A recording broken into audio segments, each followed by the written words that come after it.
Hello friends, for today's video I wanted to go through a list of some fantasy duologies. Today specifically I'll be looking at some adult fantasy duologies. If you are interested in some YA duologies, I'll be doing that video as well. If it's already up, I'll have it linked, and if not, it will be up very soon. But regardless, jumping into some adult fantasy duologies for today, I'm going to kick it off with two that are not as well known, and that would be Foul Days and the Fireborne Blade. I'll kick it off with Foul Days. Apologies if you heard my dog grumble very loudly. Foul Days follows this young woman who lives within a city that is divided from this other half. And the other half she doesn't know a whole lot about, but that half is protected from the events of the Foul Days, which are when the veils between the worlds are weakened and it allows monsters to enter into the city she lives within. She herself is a witch. She is typically able to use her knowledge and her power to help fight back and defend her people against these monsters. However, she has a history with the Tsar of the monsters. You don't really know the entirety of what that entails, but she is very fearful of him, and it seems as though he is coming after her. So in her efforts to escape, she ends up making a deal with someone where she bargains away her shadow, which is what the witches get their power from. She bargains away her shadow so that she can escape. She does plan to get her shadow back, because if she does not, she will slowly start to fade and basically turn into a shadow herself. But she was so desperate to get away from the Tsar of Monsters that she figured, I have to do this in the meantime. And when she escapes, she ends up on the other side of the wall, and her entire worldview is pretty much flipped upside down. She also is not allowed into this area, and so she's now also trying to basically stay in hiding, get away, get her shadow back. I mean, very quickly there is this heightened sense of stakes within this. Another character who is somewhat on her tail and investigating what's going on with her is somewhat also working alongside her, and they are a detective-like character. And so there is almost a fun flair to the story as well when you incorporate that, because this character typically is solving murders and investigations. So these two are working together for each of their own personal motivations. Fireborne Blade, if I'm not mistaken, both of the books in this are considered novellas. They're both very, very short. And if not, they're just a little bit beyond the novella point. But regardless, within the first book, you are following this knight who is descending into a dragon's lair in an attempt to get something from it. But each of the layers of the dragons are filled with basically the ghosts of the people that have died previously, and a lot of her descent, she is trying to differentiate what is real and what is not, and she is starting to lose her grasp on reality as she goes further in. And you as a reader are also questioning if what's happening is actually happening or if it's just a figment of her imagination. And I loved that experience as you progress through the story. I also thought the world building was really cool, and everything to do with the dragons was very, very well fleshed out. I've compared it before to the different kinds of dragons that you get in something like Elden Ring, if you're a video game fan, where you just feel like there's lore with each of the different dragons, and they have different powers, and those different powers are also going to create different kinds of dangers for the people that go into their layers. And so there's all these world building details that feel like it just enhances the lore of the story, which I was really impressed by, given just how short the books in this duology are. I do think that the second book explores lore in a different way. It's less dragon focused, but I enjoy the duology overall. I think for both of these, Foul Days and the Fireborne Blade, I liked the first books more than the second books, but it was by no means like I just feel like the second book was an afterthought. I feel like they expanded the story, but I do for both of these think the first installments fit my taste a little bit more. But of course, mileage will vary. After that, we're going to be brief with this next one, or as brief as I can be, because I have talked about it so much ever since I've read it. And that would be the Talon duology by Jen Williams.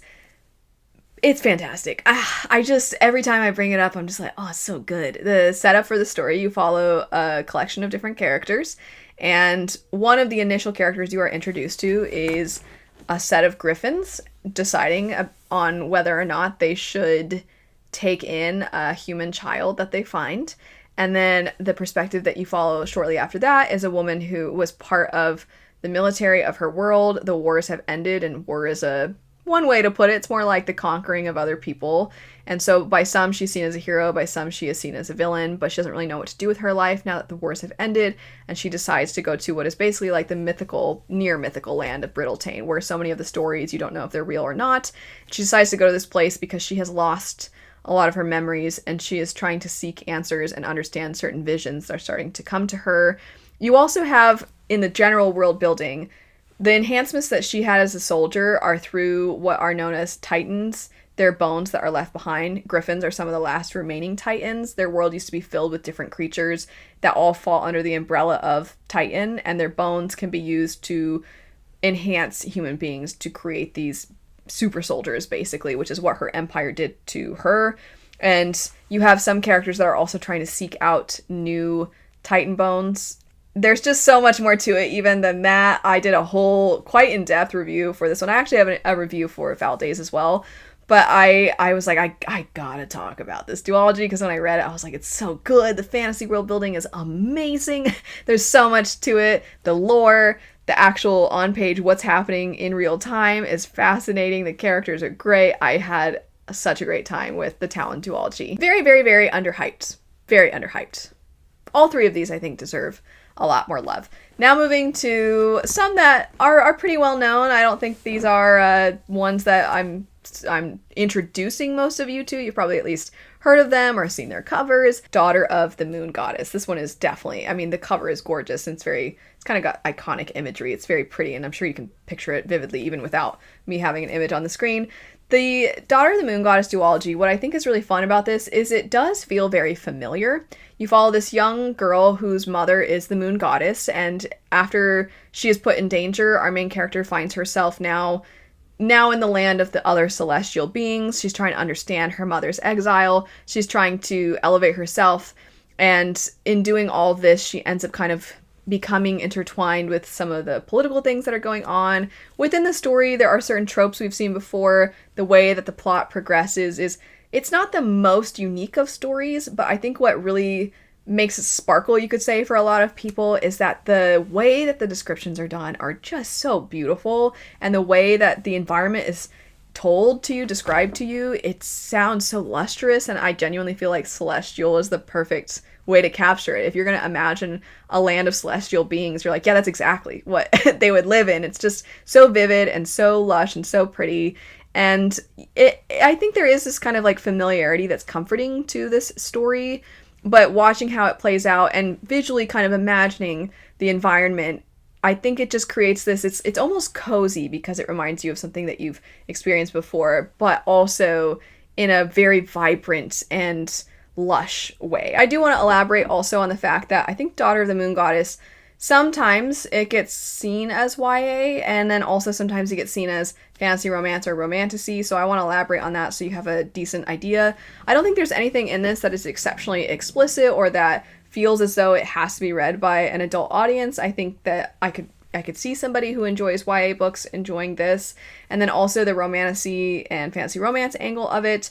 There is a romance in the story, and it's not a complete minor plot. It's decently significant, but it is not the main focus. So I would say this is more of a blend of fantasy and romance. The romances are like these aching, beautiful stories, and a kind of will they, won't they. That's definitely present within this, but I don't want to give the wrong impression that this is somehow all the story is, that the main motivating factor is the romance, because that's not true. But if you do like romantasy, then there is a chance that you might enjoy this. But if you're somebody who you're like, I like fantasy first, but I'm not opposed to there being a romance in it, then there's a chance you'll like this. But if you're looking for hardcore epic fantasy that's just about cool world building and no romance at all, that's not what this is. And if you're somebody who's like, I want romance first, romance always, it just happens to have a fantasy backdrop, maybe isn't as much for you. It's more of a hybrid blend kind of a story. Speaking of romantasy and fantasy romance, though, next up we have the Bridge Kingdom series by Danielle Jensen. This is a story that is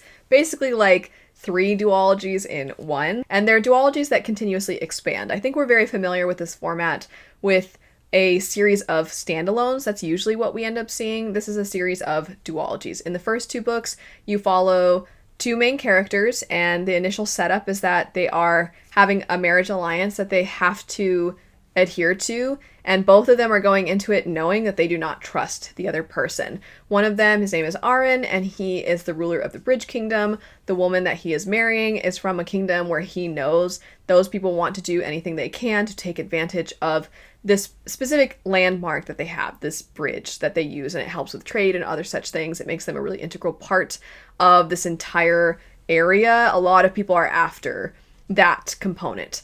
And that is very true of where Lara, his fiance and now wife, a lot of the people there are seeking the opportunity to take from that. So he knows that, and he expects Lara to be trying to filter information back to her father. And this is true. Lara is, in fact, trying to gain secrets and Arn's trust so she can filter this information back to her father. And you watch over the course of the story as they maybe slowly start to understand each other and see eye to eye on more things, but also there is a lot of mistrust still there initially. Each duology then expands on that, so there's characters that are introduced over the course of the first duology. And what's kind of an interesting thing is there's overlap, so you get introduced to certain characters, and then you actually get what was going on with them for part of the third book, or the first book in the second duology, and then you expand on that.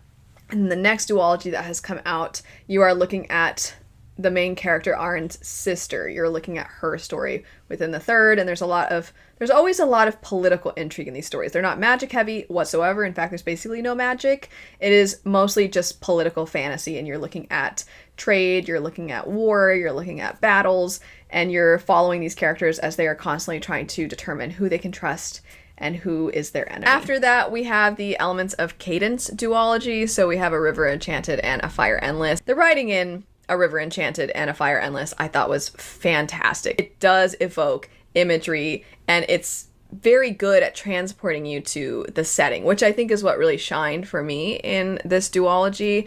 And because there are musical components actually within this duology, I thought Rebecca Ross really accomplished that quite well. I think it's a hard thing to do, of course, because you're missing the actual sound of it. So when you have music as an integral part of the story and you still manage to create a lot of those feelings that music creates, and you have this sort of sweeping melodic feel to it, I think that's very impressive. And to have that feel in a story where it's kind of complementing what is happening with the characters and it brings them to life in their own way because of how music is connected to them, I thought that was fantastic. And I just liked the characters in this. I liked the relationship building over the course of this duology across the various different kinds of relationships. You have sibling relationships, romantic relationships, friendships. You have people that are at odds with each other, people that want to have familial bonds, but there are things that put stress on that to the extreme.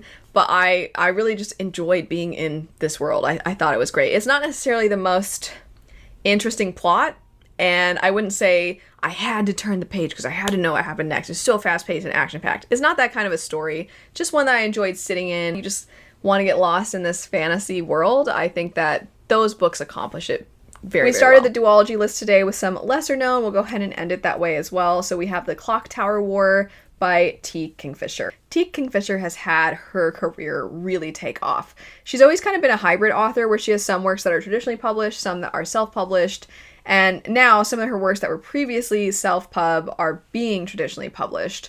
And I am going to be very interested to see what happens with this one because this is a pretty well-loved duology by those who have picked it up.